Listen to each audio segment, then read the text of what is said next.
नमस्कार। और आज हम आए गोविंदर सर के ऑफिस में। ये है कचहरी में 8 नंबर आपका रूम है। तो यहाँ पे आप हैं गोविंदर सर और आप हैं अखिल भारतीय पंचायत परिषद के सदस्य मेंबर हैं, आप पदाधिकारी हैं आप उसमें। तो थोड़ा आप अपने संगठन के बारे में अपने बारे में बताइए। अखिल भारतीय पंचायत परिषद 1958 का रजिस्टर्ड संस्था है और ये गैर राजनीतिक संगठन है और इसके फाउंडर बलवंत राय मेहता, पूर्व मुख्यमंत्री गुजरात जो शहीद हुए थे, उन्होंने इसको गठन किया था। इसके लोकनायक जयप्रकाश नारायण जी अध्यक्ष रह चुके और इस समय जो अध्यक्ष हैं पूर्व केंद्रीय मंत्री भारत सरकार श्री सुबोध कांत राय जी हैं और बहुत सीनियर और परिपक्व राजनीति के नेता हैं और ज़मीन से जुड़े हुए हैं और पूरे देश में उनकी एक अलग पहचान है। तो ये जो आपकी संस्था, आपका संगठन है, तो ये क्या क्या काम कर रहा है, किस विषय में काम कर रहा है और कहाँ कहाँ काम कर रहा है? ये पूरे देश में हम लोगों का संगठन है।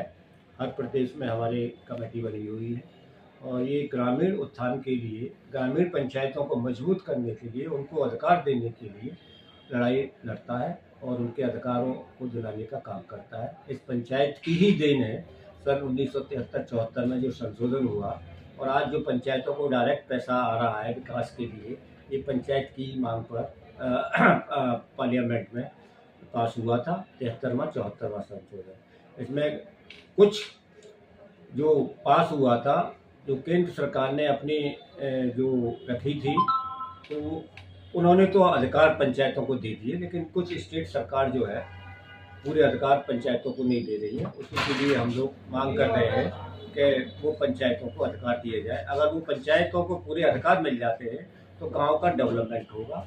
आज जो गांवों से देहात से जो शहरों में पलायन हो रहा है, वो पलायन रुकेगा। और हम लोगों की मांग है जब तक ग्रामीण परिवेश जो है, ग्रामीण जो अर्थव्यवस्था मजबूत नहीं होगी, तब तक देश तरक्की नहीं करेगा।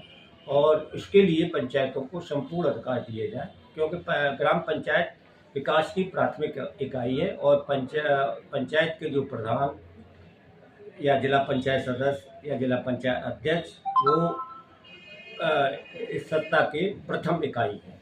उनको भी उसी तरह से अधिकार देने चाहिए। और हमारी मांग ये भी है कि जो टाउन एरिया के सभासद हैं, उनको भी जो है एक मानदेय सरकार को देना चाहिए, जिससे वो एमएलए एमपी को जो भत्ता दिया जाता है उनको भी दिया जाए।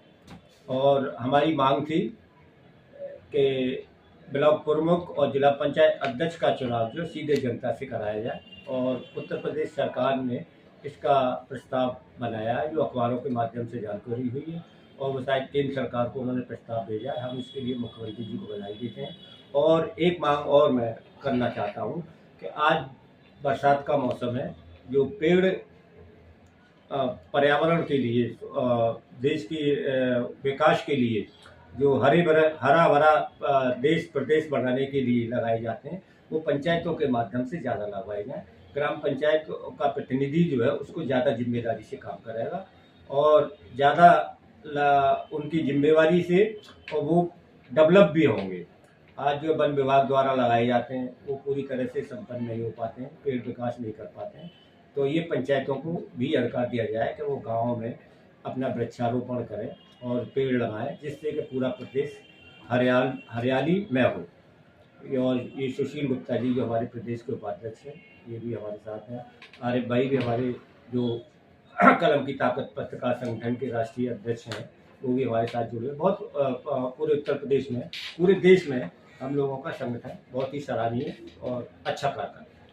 तो ये आप जो इसमें पदाधिकारी चुने जाते हैं, जो राष्ट्रीय लेवल पे हैं, जो मंडल लेवल पे हैं, जिले लेवल पे हैं, तो क्या उनका यहाँ कोई वोटिंग वगैरह होती है? किस हम तरह लोगों से का राष्ट्रीय अध्यक्ष जो चुना जाता है वो दिल्ली में चुनाव होता है। हम लोगों का ऑफिस मयूर विहार में है और उसमें जो हमारे डेलीगेट्स होते हैं जो हर जिले से, वो उसका चुनाव करते हैं। अभी हमारे राष्ट्रीय अध्यक्ष जी का चुनाव हुआ है और उसमें कार्यकारिणी के सदस्य भी चुने गए। मैं उसमें राष्ट्रीय महासचिव हूँ, उत्तर प्रदेश का प्रभारी हूँ और इस संगठन का राष्ट्रीय प्रवक्ता हूँ। तो आप क्रांतिकारी चैनल के द्वारा क्या कहना चाहते हैं, क्या संदेश देना चाहते हैं? बस यही संदेश देना चाहते हैं कि अखिल भारतीय पंचायत परिषद की जो लड़ाई है, उसमें सभी जागरूक लोग जो है साथ दें और जब तक और ग्राम पंचायतों को मजबूत करने के लिए अपना योगदान दें। और मैं आप सभी का धन्यवाद देता हूँ, आपका आभार प्रकट करता हूँ। आपकी संस्था के द्वारा ये ग्राम पंचायतों को जागरूक कैसे करेंगे आप? इसके लिए हम लोग जगह जगह मीटिंग करते हैं, जन जागरण अभियान चलाते हैं, लोगों को जोड़ रहे हैं, पंचायत प्रतिनिधियों को जोड़ रहे हैं। उनको हम लोग दिल्ली में एक ट्रेनिंग कैंप भी करते हैं और जहाँ भी होता है पंचायत के लोगों को और जो पंचायत की जो अधिकार हैं उनको सबको समझाने का काम करते हैं। जैसे आपकी संस्था जो है 1978 से रजिस्टर्ड है, 1958 से रजिस्टर्ड, इतनी पुरानी होने के बाद में भारतवर्ष के किन किन प्रदेशों में कार्य कर रही है सब? ये सारे प्रदेशों में कार्य है और सारे प्रदेशों में है और ये नॉन पॉलिटिकल है। इसमें पार्टी के सारी पार्टी के लोग, अच्छे लोग जुड़े हुए हैं जो पहले हैं और कोई प्रदेश ऐसा नहीं है जहाँ हमारे प्रदेश अध्यक्ष ना हो और संगठन ना हो। तो आप जनता को जैसे गाँव में जाकर के कैसे जागरूक करेंगे, कैसे इसकी तरफ आकर्षित होंगे? जैसे आप ग्राम पंचायत की उनको पैसे की मांग कर रहे हैं, जैसे प्रमुख ब्लॉक प्रमुख है, सीधे चुनाव उनकी बात कर रहे हैं, तो उन लोगों को कैसे जागरूक करेंगे? सरकार से कैसे मांग करेंगे? सरकार से हम लोग अपने उनसे डेलीगेशन मिलता है हम लोगों का और करस्पॉन्डेंस के माध्यम से, प्रेस मीडिया के माध्यम से और आपका ये भी माध्यम यही है, सरकार तक हमारी बात पहुंचती है। और इसके लिए हम लोग सम्मेलन करते हैं, गोष्ठी करते हैं, जगह जगह मीटिंग करते हैं। अभी हम लोगों की कर्नाटक में मीटिंग हुई और सारे प्रदेशों में कार्यक्रम चलता रहता है। उत्तर प्रदेश में भी हम लोग जो है पश्चिमी उत्तर प्रदेश का एक बहुत जल्दी से सम्मेलन करने जा रहे हैं जिसमें पंचायत प्रतिनिधि जो निर्वाचित हैं या चुनाव लड़ चुके हैं या पूर्व में, उन सबको हम लोग उसमें बुलाएंगे।